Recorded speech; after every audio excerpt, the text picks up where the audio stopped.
낮이 성소로 들어갑니다. 세상의 신을 벗고서 주 보좌 앞에 엎드리리. 내 주를 향한 사랑과 그 신뢰가 사그러져 갈 때 하늘로부터 이곳에 장막이 덮이네. 이곳을 덮으소서. 이곳을 비추소서. 내 안에 무너졌던 모든 소망 다 회복하리니. 이곳을 지나소서. 이곳을 만지소서. 내 안에 죽어가는 모든 예배 다 살아나리라.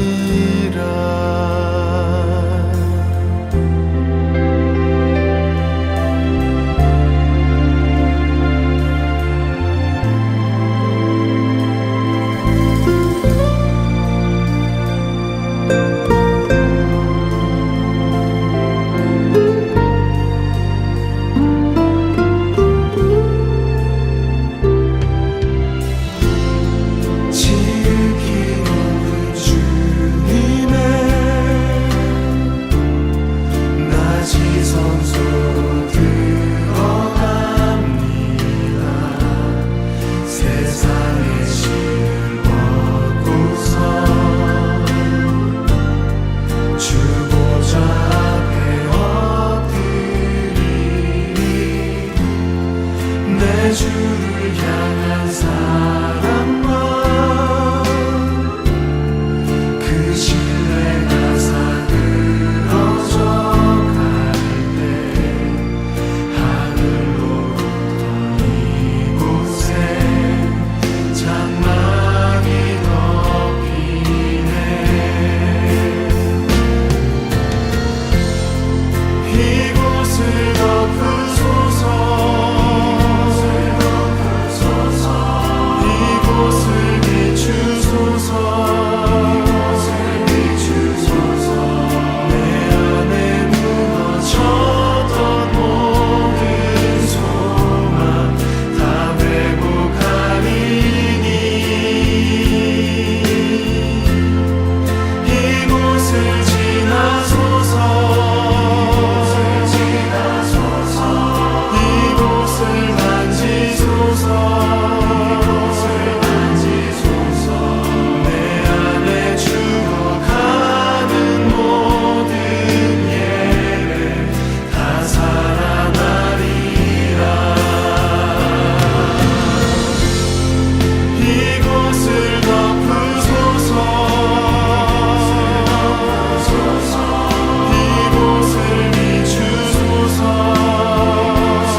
하나님 아버지, 오늘 주님 앞에 나와 온라인으로 수요일 예배를 드릴 수 있어서 감사드립니다.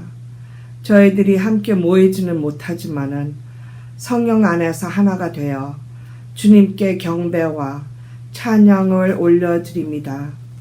이 시간에 성령님께서 우리와 함께 하시며 축복되는 시간이 되게 하여 주옵소서. 주님, 저희들이 지은 죄들을 주님 앞에서 고백합니다. 하나님 아버지, 용서하여 주시옵소서. 우리 죄를 위해 예수님을 이 땅에 보내주심을 감사드립니다. 불평하는 자들이 되지 않고 오직 감사로 주님께 예배하는 저희들이 되게 하여 주옵소서. 소망이 되시는 하나님 아버지, 이 어려운 가운데도 지금까지 큰 은혜와 긍휼을 베풀어 주신 것을 저희들이 잊지 않게 하여 주시옵소서. 주님과 동행하며 주님께 더 가까이 갈 수 있도록 인도하여 주옵소서. 저희들을 마음을 새롭게 하여 주시옵소서. 오늘 주님의 말씀을 통해 저희들이 힘을 얻게 하시고 주님의 뜻을 깨닫게 하여 주시옵소서. 그리고 이 말씀을 통해 주님의 놀라운 사랑과 은혜를 경험할 수 있도록 주님께 감사의 기도를 드립니다. 오순절 다락방에서 성령님이 임재하신 것처럼 저희들의 마음에 임재하옵소서. 매일 우리에게 성령 충만케 하여 주시옵소서. 이 코로나 바이러스 시기에 저희들도 예수님처럼 우리 이웃을 사랑하고 위로하며 베푸는 자들이 되게 하여 주시옵소서. 은혜가 풍성하신 하나님 아버지, 저희들이 함께 모여 예배 드릴 수 있는 그날을 사모하며 간절한 기도를 올립니다.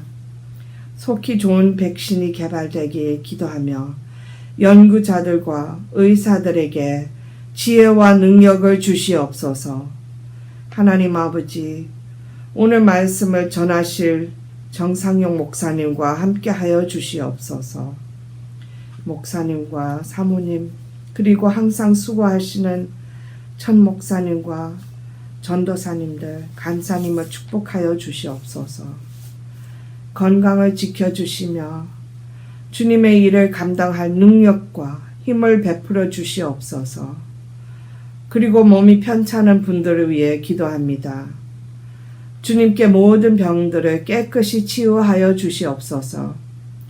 주님을 기쁘게 찬양하는 자들이 되게 하여 주옵소서. 우리 모든 성도들 위해, 그리고 가정들 위해, 특히 우리 아이들 위해 간절한 기도를 올립니다. 큰 은혜와 축복을 부어 주시옵소서. 하나님 아버지, 우리 아이들이 주님을 만나고 경험할 수 있도록 간절히 기도합니다.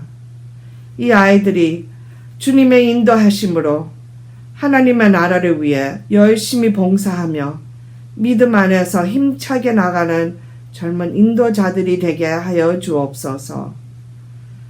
세계 평화를 위해 기도합니다. 하루속히 안정이 될 수 있도록 간절히 기도합니다. 그리고 바이러스로 고생하는 모두에게 위로가 되게 하여 주옵소서. 주님의 힘과 능력을 믿으며 우리 모든 성도들이 힘을 합하여 주님께 간절한 기도를 올려드립니다.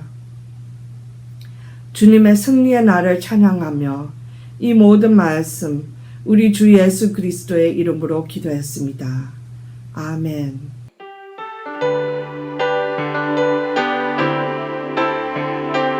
다 같이 두 손 들고 찬양합니다. 모든 영광을 하나님께,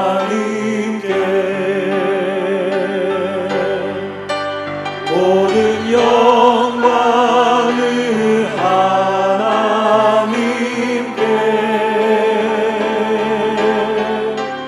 온 마음과 뜻 다해 주 사모하네.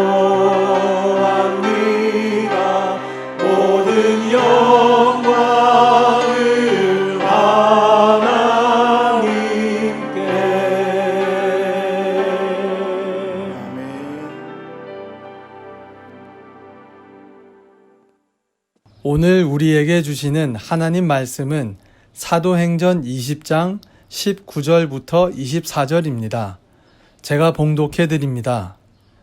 곧 모든 겸손과 눈물이며 유대인의 간계로 말미암아 당한 시험을 참고 주를 섬긴 것과 유익한 것은 무엇이든지 공중 앞에서나 각 집에서나 거리낌 없이 여러분에게 전하여 가르치고 유대인과 헬라인들에게 하나님께 대한 회개와 우리 주 예수 그리스도께 대한 믿음을 증언한 것이라.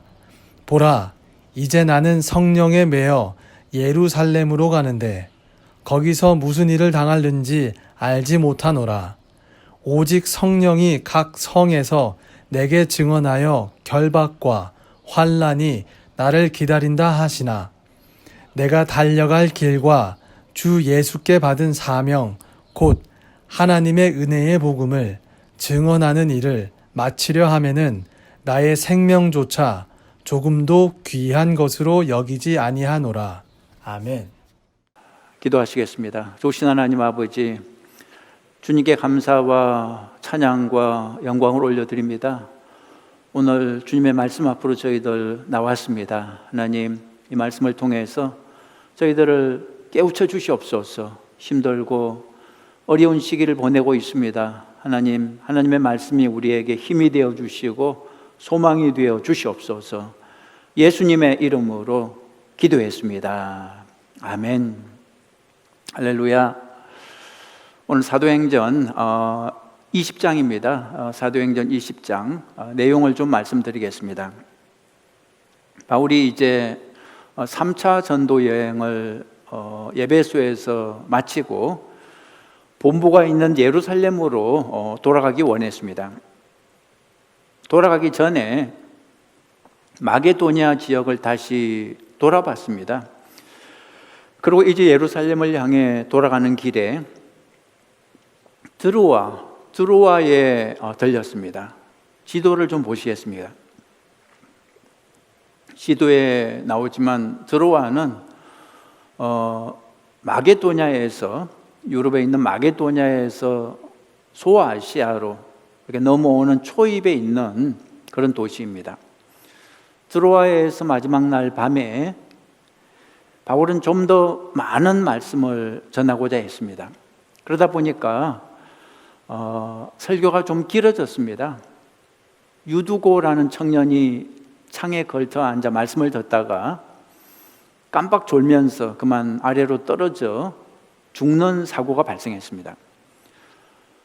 설교 중에 사람이 죽었습니다. 이건 큰일이 난 거죠. 은혜 받은 것은 다 사라지고 걱정과 두려움이 마구 몰려오는 그런 순간이었습니다. 이런 경우 어떻게 해야 될까요? 어떤 교회는 40일 기도했는데 불이 났습니다. 이런 경우 어떻게 해석을 해야 될까요? 이런 경우에도 하나님을 믿어야 합니다. 이해할 수 없는 일이 일어나도 하나님을 신뢰해야 됩니다. 선하신 하나님을 신뢰해야 하고 전능하신 하나님을 신뢰해야 됩니다. 설교하는 중에 유도고 청년이 떨어져 죽은 것은 마귀가 한 짓입니다. 천국 잔치를 시기하고 방해한 거죠. 그러나 여러분, 우리 하나님은 마귀의 공격을 능히 물리치는 분입니다. 마귀가 만든 그 비극을 해피엔딩으로 얼마든지 바꾸실 수 있는 거죠. 화를 복으로 바꾸실 수 있는 것입니다.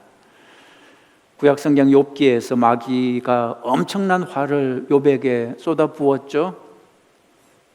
그런데 하나님은 나중에 그걸 갑절의 축복으로 다 바꾸어 놓지 않았습니까? 그러니까 여러분, 어떤 경우에도 우리는 하나님을 신뢰해야 됩니다. 바울은 하나님을 신뢰했습니다. 죽은 청년 유두고를 안고 간절히 기도했습니다. 10절을 보시겠습니까? 10절 보시면 바울이 내려가서 그 위에 엎드려 그 몸을 안고 말하되 떠들지 말라, 생명이 그에게 있다 하고, 그 다음에 11절 보시면 다시 올라가 떡을 떼어 먹고 오랫동안 곧 날이 새기까지 이야기하고 떠나니라. 12절 사람들이 살아난 청년을 데리고 가서 적지 않게 위로를 받았더라 그랬습니다. 바울이 기도하니까 죽었던 사람이 살아났다는 거죠. 그러자 처음보다 더 큰 은혜가 임했습니다.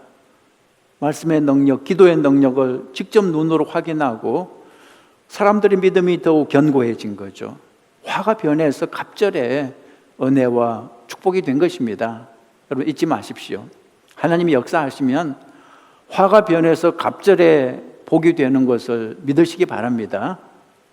기도하고 예배했는데 왜 이런 비극이 생기냐고 탄식하지 마십시오. 아까 40일 기도했는데 불이 났던 그 교회는 처음 건물보다 더 크고 좋은 건물을 건축할 수 있었습니다. 그러니까 여러분 끝까지 가봐야 됩니다. 믿음은 끝까지 가는 것입니다. 하나님은 끝에 가서 상황을 역전시키는 분이죠. 욥의 인생이 그랬고 요셉의 인생이 그랬고 모세의 인생이 그랬습니다. 여러분 절망하지 말고 끝까지 하나님을 신뢰하시기 바랍니다. 이번 코로나 사태로 어려움을 겪는 분들은 끝까지 하나님을 신뢰하시기 바랍니다. 선하신 하나님을 신뢰하시고 전능하신 하나님을 신뢰하시고 우리 하나님은 능히 합력하여 선을 이루어 주실 것입니다. 화를 바꾸어서 갑절의 축복으로 변화시켜 주실 것입니다. 죽었던 유두고 청년이 다시 살아나 그날 밤 바울은 드로아에 있는 성도들과 기쁜 마음으로 음식을 나누면서 밤새 교제하고 떠났습니다. 바울의 목적지는 예루살렘이었습니다. 예루살렘에 들렸다가 마지막에 로마까지 가서 전도하는 것이 바울의 소망이었습니다. 드로아에서 예루살렘으로 가는 길에 거쳐간 도시 이름이 14절 이하에 쭉 나옵니다. 14절부터 한번 보시면 바울이 앗소에서 우리를 만나니 우리가 배에 태우고 미들레네로 가서 그 다음에 15절 보시겠습니까? 거기서 떠나 이튿날 기오 앞에 오고 그 이튿날 사모에 들르고 또 그 다음날 밀레도에 이르니라. 16절 바울이 아시아에서 지체하지 않기 위하여 에베소를 지나 배 타고 가기로 작정하였으니 이는 될 수 있는 대로 오순절 안에 예루살렘에 이르려고 급히 가미르라 그랬습니다. 바울의 목적지는 예루살렘이었습니다. 오순절이 되기 전에 예루살렘에 도착하기를 원했기 때문에 시간이 촉박했습니다. 오순절은 유대인들의 큰 명절이죠. 많은 사람들이 예루살렘에 모이기 때문에 바울이 복음을 전할 수 있는 아주 좋은 기회였습니다. 그 기회를 놓치고 싶지 않았던 거죠.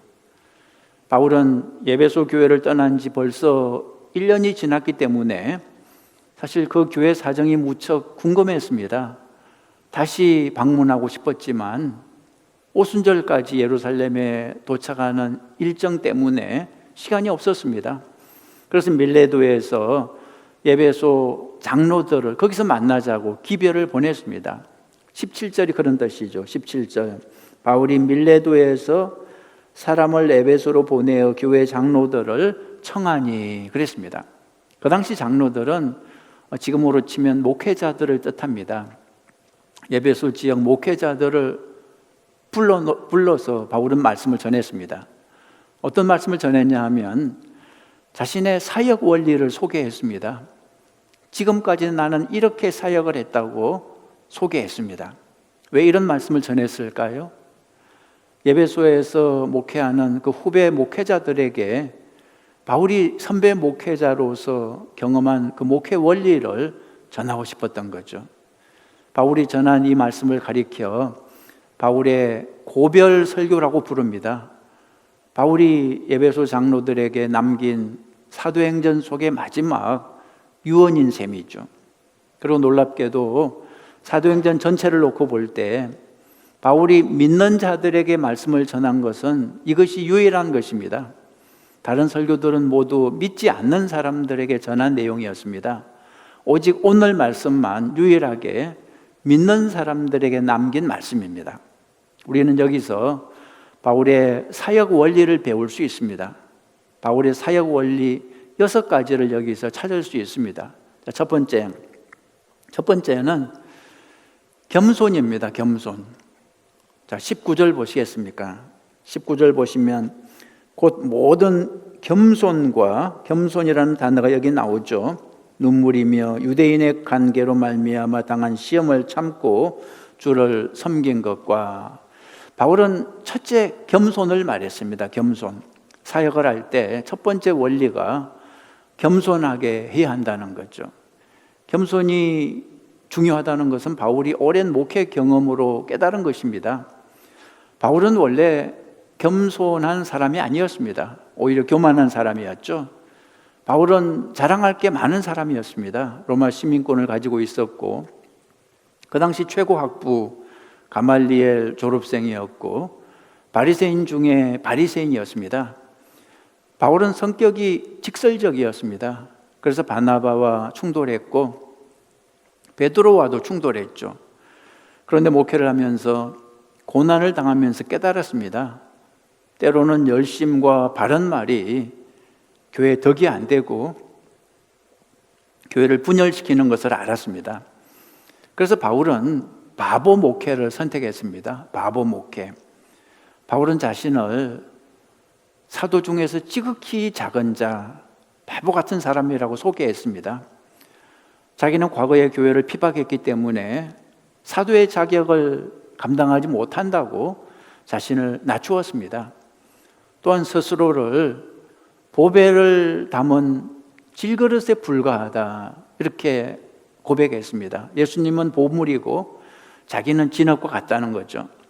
그리고 고린도후서 11장 1절에서는 나의 어리석음을 용납하라, 이런 말도 했습니다. 나의 어리석은 것, 자기가 바보처럼 어리석은 것을 이해해 달라고 한 거죠.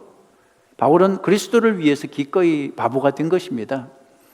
그리스도를 위해서 비천해지고, 그리스도를 위해서 약해지고, 그리스도를 위해서 미련해지는 바보 사역을 했던 거죠. 바울은 이렇게 말했습니다. 하나님의 어리석음이 사람보다 지혜롭고 하나님의 약하심이 사람보다 강하니라, 이렇게 말했습니다. 그래서 바울은 후배 목회자들에게 겸손을 특별히 강조한 것입니다. 여러분, 교회를 분열시키는 사람들은 다 열심히 있는 사람들입니다. 열심히 하다 보니까 싸우고 분열하게 되는 거죠. 열심은 좋은 것입니다. 그러나 겸손이 없는 열심은 나쁜 것입니다. 그게 교만이죠. 바른 말 하는 것은 좋은 것입니다. 그러나 겸손이 없는 바른 말은 교만이고 나쁜 것입니다. 여러분, 겸손으로 무장한 다음에 열심을 내고 또 바른 말을 하는 여러분 되시기 바랍니다. 바울은 첫 번째로 겸손을 강조했습니다. 두 번째가 눈물입니다. 눈물을 강조했습니다. 19절 다시 보시면 곧 모든 겸손과 눈물이며, 그렇게 나오죠. 눈물이며 유대인의 관계로 말미암아 당한 시험을 참고 주를 섬긴 것과, 그렇게 나오죠. 눈물. 바울은 본래 눈물이 없는 사람이었습니다. 잔인하고 냉정한 성격이었습니다. 그래서 그리스도인들을 잡아서 감옥에 쳐넣고 스데반 집사가 돌에 맞아 죽을 때도 눈물 한 방울 흘리지 않고 박수를 쳤던 거죠. 그런데 복음을 전하면서 눈물이 많아졌습니다. 예수님의 십자가 사랑을 깨닫고 감사의 눈물을 흘렸죠. 십자가 복음을 알지 못하고 죽어가는 영혼들을 생각할 때 눈물이 나왔습니다. 예수님을 거부하는 동족들을 생각할 때 너무 안타까워서 눈물이 나왔던 거죠. 31절 보시면 내가 3년이나 밤낮 쉬지 않고, 그 다음에 나오는 단어가 무엇입니까? 눈물로 각 사람을 훈계하던 것을 기억하라, 그랬습니다.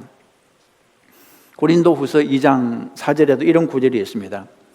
내가 큰 환난과 애통한 마음이 있어 많은 눈물로, 그렇죠? 눈물로 너희에게 썼노니 이는 너희로 근심하게 하려 한 것이 아니요 오직 내가 너희를 향하여 넘치는 사랑이 있음을 너희로 알게 하려 함이라. 빌립보서 3장 18절도 보세요. 내가 여러 번 너희에게 말하였거니와 이제도 눈물을 흘리며 말하노니, 그랬습니다. 예수를 믿으면 눈물이 많아집니다. 성령을 받으면 눈물이 많아집니다. 죄로 굳었던 딱딱한 마음이 녹아지기 때문이죠. 하나님의 마음을 품게 되면 지옥으로 끌려가는 사람들이 너무 안타까워서 눈물이 나오는 것입니다. 바울은 두 번째로 눈물을 강조했고요. 세 번째는 인내입니다. 인내. 19절 다시 보시면 모든 겸손과 눈물이며 그 다음에 유대인의 관계로 말미암아 당한 시험을 참고 주를 섬긴 것과, 자, 세 번째 사역의 원리는 참고 주를 섬기는 것, 인내입니다. 인내. 유대인의 관계라는 표현이 여기 나오는데 바울을 향한 유대인들의 공격은 정말 집요했습니다. 수단과 방법을 가리지 않았습니다. 때로는 회유하고 때로는 협박했습니다. 사도행전 23장에 나오지만 바울을 죽이기 전에는 먹지도 않고 마시지도 않겠다고 맹세한 40명의 암살 특공대까지 있었습니다. 그러나 바울은 포기하지 않았습니다. 그럴수록 더 열심히 복음을 전했죠. 여러분, 우리도 이 바울에게 배워야 됩니다. 사역을 하다 보면 사단의 집요한 공격을 받게 됩니다. 이럴 때 믿음이 약한 사람들은 포기합니다. 뭐라고 말하면서 포기하냐 그러면 더러워서 못하겠다 이러면서 포기하죠.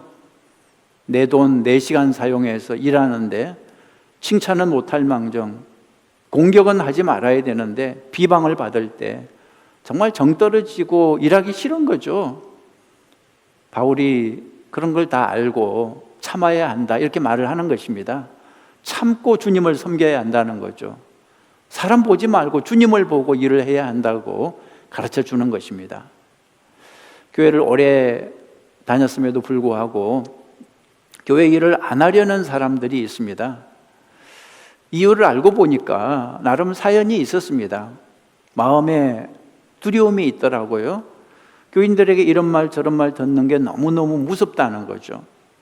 초신자가 열심히 봉사하면 이렇게 말하는 사람이 있습니다. 되게 설치네, 교회에 온 지 얼마나 됐다고 저렇게 설치지, 또 헌금을 많이 하면 돈 많다고 자랑하네, 고분고분 순종을 잘하면 목사한테 아부하네. 이런 말 들으면 누가 일하고 싶겠습니까? 여러분, 교회 안에서 정말 말 조심해야 됩니다. 말로 짓는 죄는 죄가 아니라고 생각을 하는 사람이 있는데 그렇지 않습니다. 말로 짓는 죄도 살인죄처럼 큰 죄가 되는 것입니다. 여러분, 잊지 마십시오. 열심히 헌신하는 사람을 뒤에서 비방하는 것은 큰 죄를 짓는 것입니다. 이러는 사람을 칭찬하고 격려하지 못하고 비방하고 거짓 소문을 내면 큰 죄를 짓는 것입니다. 그리고 여러분, 일하는 사람들은 사람들 비판에 너무 민감하지 말아야 됩니다. 사람 보지 말고 하나님 보고 일을 해야 됩니다. 하나님이 나에게 맡겨주신 사명인데 사람들 말 때문에 더러워서 못하겠다 이렇게 포기하는 것은 어리석은 거죠. 예수님을 생각하고 예수님은 정말 억울하게 비방을 받고 참소를 받고 십자가에 못 박혀 죽기까지 하셨는데 우리도 좀 억울해도 참고 일을 해야 됩니다. 네 번째 단어는 담대함입니다. 담대함. 20절 보시겠습니까? 20절에 이런 말씀이 있죠. 유익한 것은 무엇이든지 공중 앞에서나 각 집에서나 거리낌이 없이 여러분에게 전하여 가르치고 그랬습니다. 거리낌이 없이, 이 말은 사람 눈치 보지 않고 담대하게 복음을 전했다는 것입니다. 여러분, 하나님의 일을 전할 때는, 하나님의 말씀을 전할 때는 담대함이 있어야 됩니다. 이 사람 때문에 낙심하고 저 사람 때문에 절망하면 하나님의 일을 할 수 없습니다. 누가 뭐래도 기차는 간다. 담대하게 달려갈 수 있어야 됩니다. 다섯 번째 사역의 원리 단어는 사명감입니다. 사명감. 24절을 보시면 이런 구절이 있습니다. 24절 보시죠. 내가 달려갈 길과 주 예수께 받은 사명 곧 하나님의 은혜의 복음을 증언하는 일을 마치려 하면은 나의 생명조차 조금도 귀한 것으로 여기지 아니하노라 그랬습니다. 바울은 사명과 목숨을 비교하면서 목숨보다 사명이 더 중요하다고 말했습니다. 바울은 사명을 가리켜 주 예수께 받은 사명이라 그랬습니다. 예수님이 주신 사명이라는 거죠. 예수님이 어떤 사명을 주셨습니까? 복음을 증언하는 사명을 주셨죠. 이 사명이, 복음을 전하는 이 사명이 목숨보다 귀하다는 것입니다. 이것은 너무나 유명한 바울의 신앙 고백이자 사명 고백이 있죠. 복음 전파 사명을 위해서는 나의 생명조차 조금도 귀한 것으로 여기지 않는다고 고백했습니다. 복음을 전하다가 자기는 죽어도 괜찮다는 거죠.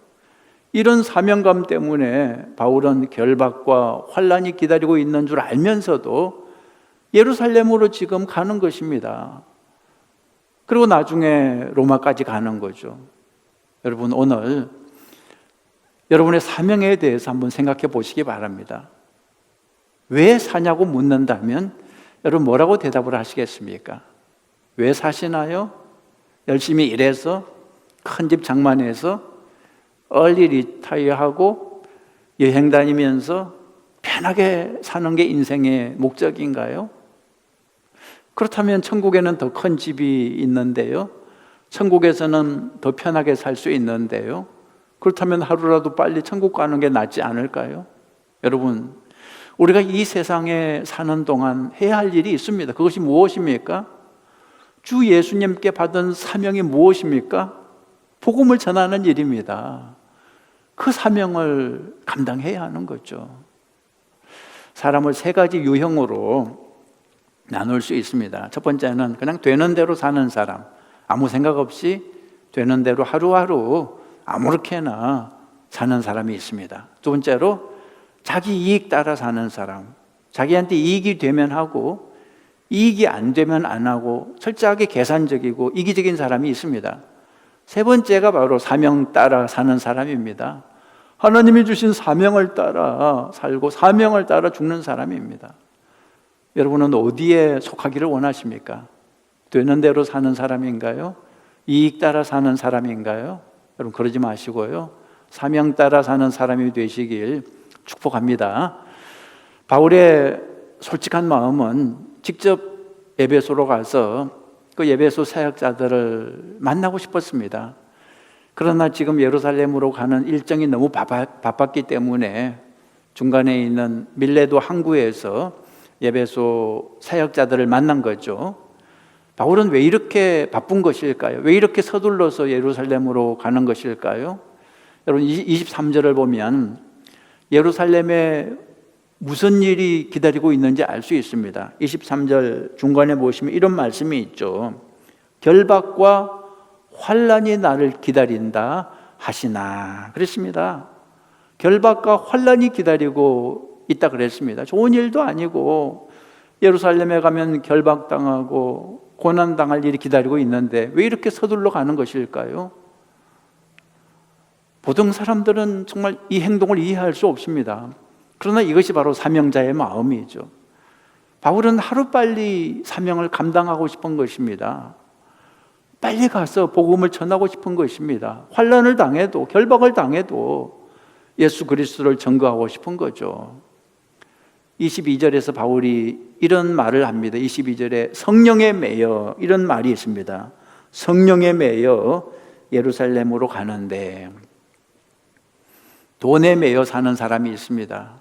쾌락에 매여 사는 사람이 있습니다. 그러나 바울은 성령에 매여 사는 사람이었습니다. 성령에 매여, 이 말은 성령이 지배하신다 그런 뜻입니다. 나는 죽고 성령이 다스리는 그런 삶을 바울이 살았던 거죠. 성령님이 바울을 재촉했습니다. 빨리 예루살렘으로 가서 오순절날 사람들이 많이 모이는데 거기 가서 복음을 전하라는 것입니다. 그리고 나중에는 빨리 로마로 가서 거기 가서 복음을 전하라고 성령이 말씀하신 거죠. 바울은 성령님께 복종하는 사람이었습니다. 아무리 좁고 험한 길이라 해도 성령께서 명하시면 무조건 복종하는 사람이었습니다. 설사 고난이 기다리고 있다 해도, 설사 죽음이 기다리고 있다 해도 문제가 되지 않았습니다. 여러분 잊지 마십시오. 사명자는 좋은 일에만 순종하는 사람이 아닙니다. 고난이라 해도, 십자가라 해도 순종하는 사람이 사명자죠. 하나님이 아브라함에게 독자 이삭을 바치라 했을 때 아브라함은 즉시 순종했습니다. 명령하시자마자 그 다음날 아침 일찍이 일어나서 하나님이 정하신 모리아 산으로 출발했습니다. 보통 사람은 이해할 수 없습니다. 아니, 일찍 일어날 일이 따로 있지, 아들 잡아서 하나님께 바치라는 명령인데 뭐가 급해서 일찍 일어나지 할 것입니다. 그러나 사명자는 즉시 순종합니다. 머뭇거리지 않습니다. 바울은 자신도 사명을 위하여 예루살렘에 지금 가지만 예배소에 있는 후배 목회자들에게도 사명을 맡겼습니다. 그래서 28절에 여러분은 자기를 위하여 또는 온 양떼를 위하여 삼가라. 성령이 그들 가운데 여러분을 감독자로 삼고 하나님이 자기 피로 사신 교회를 보살피게 하셨느니라 그랬습니다. 바울은 예루살렘으로 가면 체포돼서 이제 예배소에 다시 올 가능성이 없습니다. 예배소 교회는 후배 사역자들에게 완전히 맡겨야 되는 거죠. 그래서 예배소 장로들을 불러서 사명을 맡기는 것입니다. 하나님의 양떼 교회를 보살피는 사명을 맡기는 거죠. 바울은 이 사명이 얼마나 귀한 것인지 설명했습니다. 28절에 보시면 하나님이 자기 피로 사신 교회를 보살피게 하셨느니라 그랬습니다. 여러분, 교회는 보통 귀한 것이 아닙니다. 하나님이 자기 피로 사셨습니다. 그러니까 교회를 귀하게 생각해야 되는 거죠. 하나님이 피 흘려 세운 교회인데 우리도 교회를 위해서 피를 흘리고 희생을 해야 되지 않겠습니까? 바울은 이 사명이 얼마나 힘든 것인지도 설명했습니다. 쉬운 일이 아닙니다. 29절 보시면 내가 떠난 후에 사나운 이리가 여러분에게 들어와서 그 양떼를 아끼지 아니하며 30절도 보시죠. 또한 여러분 중에서도 제자들을 끌어 자기를 따르게 하려고 어그러진 말을 하는 사람들이 일어날 줄을 내가 아노라 그랬습니다. 여기서 사나운 이리는 마귀를 뜻하죠. 마귀가 무섭게 교회를 공격하고 또 분열시킬 것을 경고하는 것입니다. 하나님의 사역은 쉽지 않습니다. 너무나 힘든 사명을 예배소 장로들에게, 사역자들에게 맡겨야 했기 때문에 바울이 울었습니다. 31절 보시면 그러므로 여러분이 일 깨어 내가 3년이나 밤낮 쉬지 않고 눈물로 각 사람을 훈계하던 것을 기억하라 그랬습니다. 바울은 울면서 예배소 장로들을 위해서 기도했습니다. 그러나 바울이 정말 믿는 것이 하나 있었습니다. 그것은 예수님이 늘 함께 하신다는 사실입니다. 바울은 예배소를 떠나도 예수님은 예배소를 떠나지 않으시고 예배소 교회 사역자들과 늘 함께 계실 것을 믿었습니다. 그래서 예배소 교회 사역자들에게 교회를 맡길 수 있었던 거죠. 32절 보시면 지금 내가 여러분을 주와 및 그 은혜의 말씀에 부탁하노니 그 말씀이 여러분을 능히 든든히 세우사 거룩하게 하심을 입은 모든 자 가운데 기업이 있게 하시리라 그랬습니다. 바울은 예배소 장로들의 능력을 보고 사명을 맡긴 것이 아니라 예수님과 그 은혜의 말씀에 부탁하였던 것입니다. 여러분, 지금 우리도 마찬가지입니다. 하나님이 우리에게 직분을 맡기신 것은 우리에게 그것을 감당할 만한 능력이 있어서가 아닙니다. 여러분, 사명 맡은 자의 조건은 능력이 아닙니다. 능력이 있는 사람이 오히려 방해가 될 수 있습니다. 우리가 무능해서 사명을 감당하지 못하는 것이 아닙니다. 오히려 우리가 너무 유능해서 사명을 감당하지 못할 수 있습니다. 무슨 말이냐 그러면 내 힘과 내 능력을 의지할 때, 그거 자랑할 때 사명 감당하지 못합니다. 오히려 우리가 무능할 때, 나는 죽고 예수 그리스도가 살아서 다스릴 때 사명을 감당할 수 있는 것입니다. 빌립보서 3장 7절 말씀. 그러나 무엇이든지 내게 유익하던 것을 내가 그리스도를 위하여 다 해로 여길 뿐더러 또한 모든 것을 해로 여김은 내 주 그리스도 예수를 아는 지식이 가장 고상하기 때문이라. 내가 그를 위하여 모든 것을 잃어버리고 배설물로 여김은 그리스도를 얻고 그 안에서 발견되려 함이니. 그랬습니다. 여러분, 내 자랑을 내려놓아야 됩니다. 내 능력을 내려놔야 됩니다. 오직 주님만 붙들어야 됩니다. 나는 죽어야, 예수 그리스도가 살아야 거기서 능력 있는 역사가 일어나는 것입니다. 여러분, 이런 찬양 기억하시죠? 약할 때 강함 되시네. 내가 약해야 예수님이 강해지시는 것입니다. 내가 죽어야 예수님이 살아서 역사하시는 것입니다. 자, 바울의 사역 원리 하나만 더 말씀드리고 마치겠습니다. 6번째, 마지막이 탐심을 버리라입니다. 탐심을 버리라. 33절 보시겠습니까? 33절 보시면 내가 아무의 은이나 금이나 의복을 탐하지 아니하였고 여러분이 아는 바와 같이 이 손으로 나와 내 동행들이 써는 것을 충당하여 35절 범사에 여러분에게 모본을 보여준 바와 같이 수고하여 약한 사람들을 돕고 또 주 예수께서 친히 말씀하신 바 주는 것이 받는 것보다 복이 있다 하심을 기억하여야 할지니라. 여러분, 바울이 사명을 잘 감당할 수 있었던 것은 탐심을 버렸기 때문입니다. 바울이 탐심에 사로잡혔으면 결코 사명을 감당하지 못했을 것입니다. 이런 말이 있죠. 초대교회는 은과 금이 없었기 때문에 능력이 있었습니다. 베드로와 요한이 성전 앞에서 구걸하던 안전뱅이에게 은과 금은 없지만 예수 그리스도의 이름으로 일어나 걸으라고 말했을 때 기적이 일어났습니다. 그런데 현대교회는 은과 금이 있지만 능력이 없다는 것입니다. 탐심에 사로잡혀 있을 때 하나님의 능력이 나타나지 않는 것입니다. 보리떡 5개와 물고기 2마리, 그것을 우리 주님께 드렸기 때문에 거기서 5,000명을 먹이는 기적이 일어났던 거죠. 만약에 그게 아까워서 움켜쥐고 나만 먹었으면 오병이어 기적은 일어나지 않았을 것입니다. 여러분, 잊지 마십시오. 탐심이 하나님의 능력을 가로막는 것입니다. 바울은 말하길 주는 것이 받는 것보다 복이 있다는 예수님의 가르침을 기억하라 그랬습니다. 이 말씀의 뜻은 예수님이 책임져 주신다는 그런 약속입니다. 우리가 탐심을 버리고 주님께 드릴 때, 주님께 충성할 때 우리 주님이 우리를 책임져 주신다는 뜻입니다. 무엇을 먹을까 입을까 염려하지 않아도 된다는 거죠. 우리 주님께서 공급해 주실 것입니다. 자, 여러분, 바울에게 배운 6가지 사역의 원리 기억하십시오. 첫 번째가 무엇이었습니까? 겸손이었습니다. 두 번째 눈물, 세 번째 오래 참는 인내, 네 번째 담대함, 다섯 번째 사명감, 여섯 번째 탐심을 버리라. 기도 제목 드리겠습니다. 첫 번째, 여러분 사명을 놓고 기도하십시오. 사명, 주신 사명 감당하게 해달라고 기도하시기 바랍니다.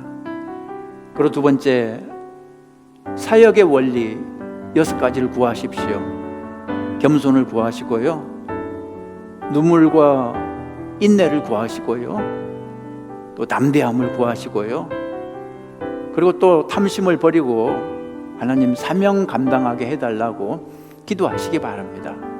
그저 먹기 위해 사는, 편하게 살기 위해서 살아가는 인생이 아니라 힘들어도 좁은 길로 가도 하나님이 나에게 맡겨주신 사명을 감당하는 인생이 되게 해달라고 기도하시기 바랍니다. 세 번째 기도 제목입니다. 코로나 사태로 우리의 믿음이 더욱 성장할 수 있도록 기도하시기 바랍니다. 하나님과 더욱더 친밀해질 수 있도록 이번 이 코로나 사태로 나는 죽고 예수 그리스도로 살아가는 우리 모두가 될 수 있도록 그렇게 기도하시기 바랍니다. 우리 합심해서 같이 기도하시겠습니다. 도신 하나님 아버지, 오늘 저희들에게 말씀해 주신 것, 하나님 이 말씀을 나에게 주시는 말씀으로 받습니다. 하나님, 그렇게 살겠습니다. 순종하겠습니다. 나는 죽고 예수 그리스도로 사는 삶을 살겠습니다.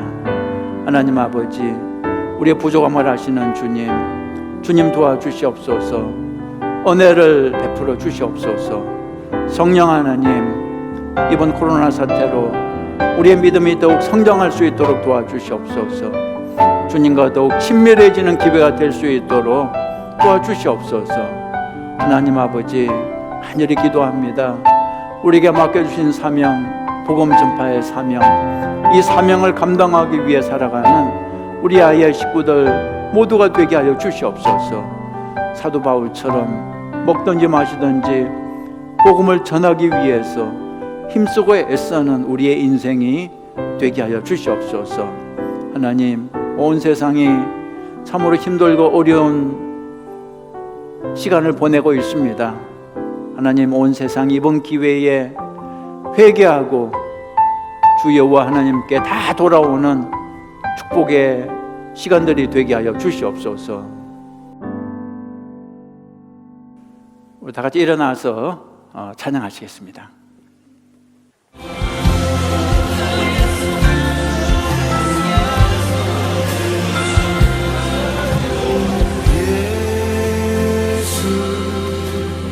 어린 양 존귀한 이름 예수 어린 양 존귀한 이름 예수 어린 양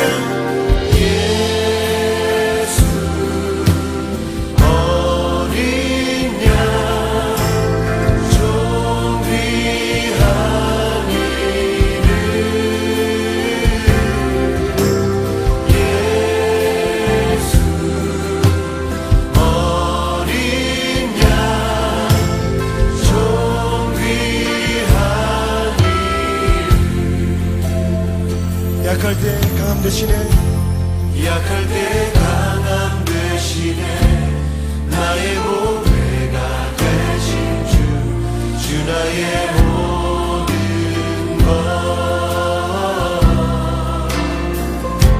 주 안에 있는 보물을 나는 포기할 수 없네 주 나의 모든 것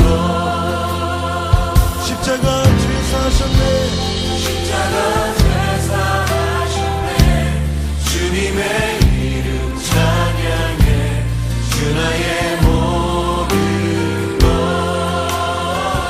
쓰러진 나를 세우고 나의 빈잔을 채우네 주 나의 모든 것 예수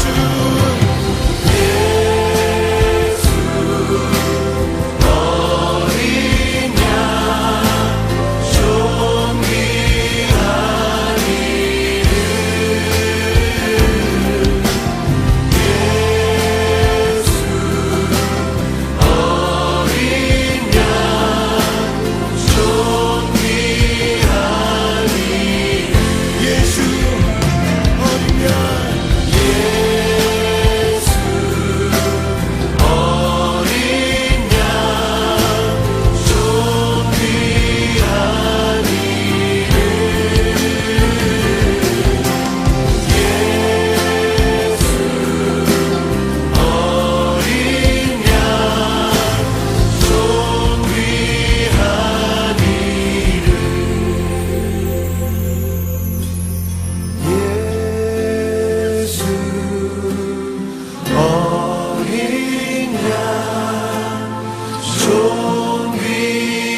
기도하시겠습니다.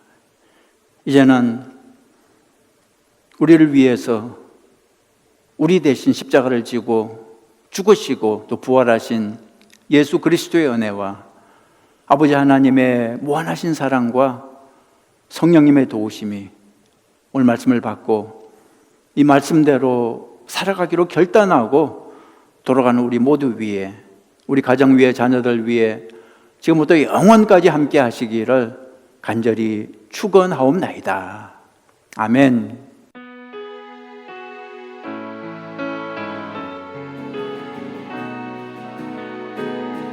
두 손 들고 찬양합니다.